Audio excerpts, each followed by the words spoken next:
Hey guys, let's get more news about Miami Heat, but first, don't forget to subscribe to the channel and leave a like.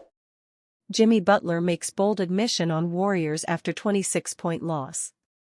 Jimmy Butler, 3 of the Golden State Warriors, and Bam Adebayo of the Miami Heat look on.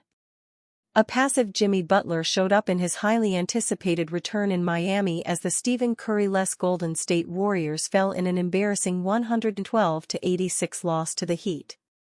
Butler made a candid admission following the loss in Miami, where he only scored 11 points on 5 of 12 shooting and was -19 in 29 minutes.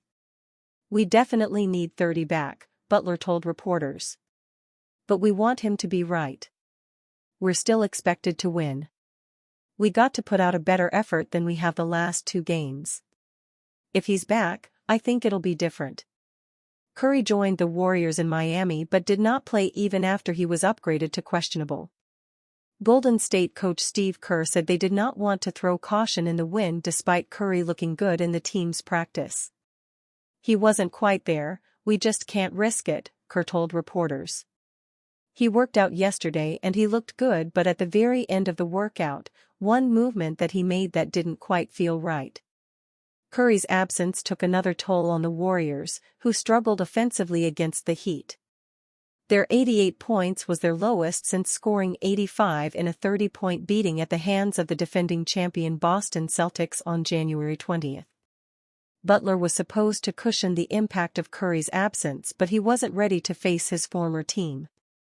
Anthony Slater of The Athletic reported that Butler did not stay with the Warriors in their team hotel, as he did occasionally with the Miami Heat, in an arrangement permitted early in his time with the organization and grumbled about later. Butler will not stay at the team hotel during the Warriors' 4-day stop in Miami this week. It's a rare in-season chance for him to spend extended time away from the arena with his 3 young children, who live there, so he's staying somewhere with more space and privacy, Slater wrote. Tuesday's loss was their second straight since Curry went down with a pelvic contusion. They are 7-5 overall without Curry this season and 1-2 in games they have Butler. The Heat jumped to a 9-2 start and the Warriors didn't recover. "Probably the effort coming out of the jump," Butler said of what the Warriors should do to get back on the winning track. "We've got to guard a little better. Seems like as of late everyone's been scoring at will at the rim, in the mid, at the 3, getting to the free throw line. We've gotten away from what got us a couple of wins." With 10 games left, the Warriors suddenly find themselves in danger of falling into the play-in group after climbing all the way from 11th to 6th seed after Butler's arrival. Following the loss, the Warriors only hold a half-game edge over the 7th-seeded Los Angeles Clippers. Kerr said they expect Curry to return on Friday, March 28, against the New Orleans Pelicans. "Knowing the schedule, when we have got the next 2 days off, I think it will be a full week when he returns," Kerr said.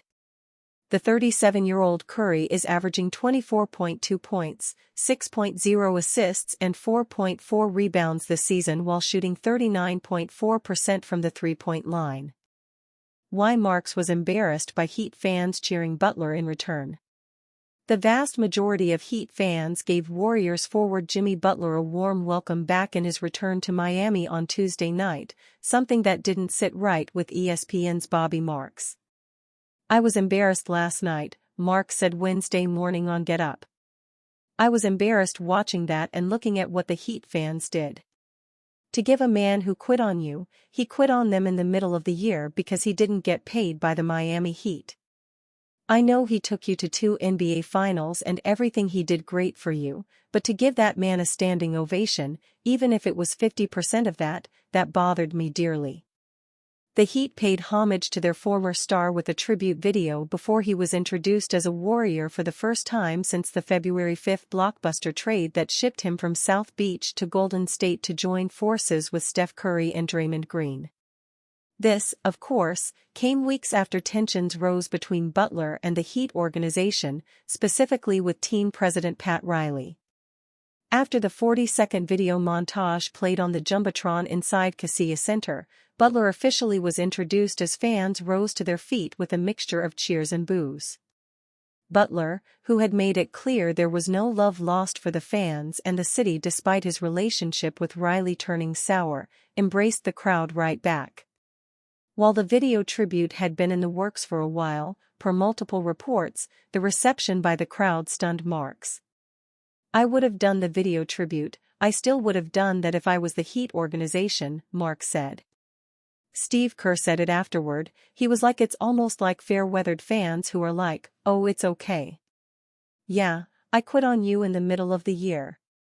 He went to Golden State. He got his money. And now this is what we're left with.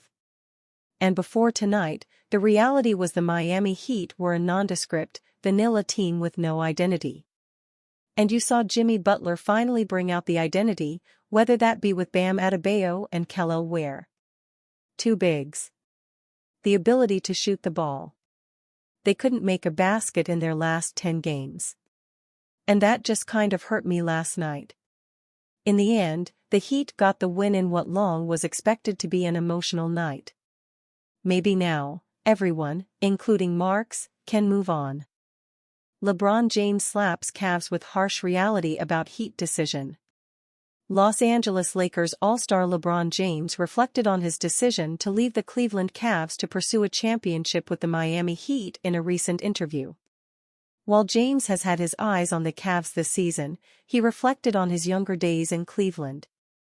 James discussed his days before the NBA and how winning was the catalyst for him leaving to join the Heat in 2010, per ESPN's Pat McAfee show. "My aspiration was a lot bigger than winning MVPs, being an all-star, and what the all-individual things are," James said. "Before I even got to the NBA, I've always wanted one championship." James knew he'd done all he could to try to bring a championship in his first stint with the Cavs. "At that moment, my 7 years in Cleveland, I had some good years, obviously. Some great years. One, I was able to take the team to the NBA Finals. I was 22 years old. I had a moment in Detroit where I went insane, 25 straight points, 29 out of 30, and took a team that, you look back at our roster, you're like, what the hell," James added. "How is that even possible? But, it got to the point, in that final season, I was like, I've maximized this potential. I've squeezed all the juice out of this damn lemon here, and I know it, and in order for me to get to where I want to get to, I have to make a choice for my career going forward. And Miami was the best choice at that moment," James concluded. "It made the decision to join the Heat all the easier for LeBron. I felt like it was the best choice for me," James said. "The conversations I had with D. Wade, had with Bosh, had with Udonis Haslem. D. Wade and UD had been there, they had won, they had beaten Dallas. Cavs Kenny Atkinson fires back at desperate narrative amid 4-game losing streak. Lakers All-Star LeBron James believes this year's Cavs have a chance to make a deep run, per the New Heights podcast. "The Cavs look amazing right now," James said. "They got an amazing opportunity. I hope they keep it going.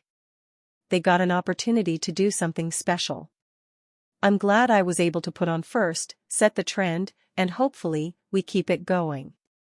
The Cavs look amazing right now. I hope they keep it going, they got an opportunity to do something special. I'm glad I was able to put on first, set the trend, and hopefully we keep it going." LeBron James on Cleveland's 34-5 start. Via at New Hate Show.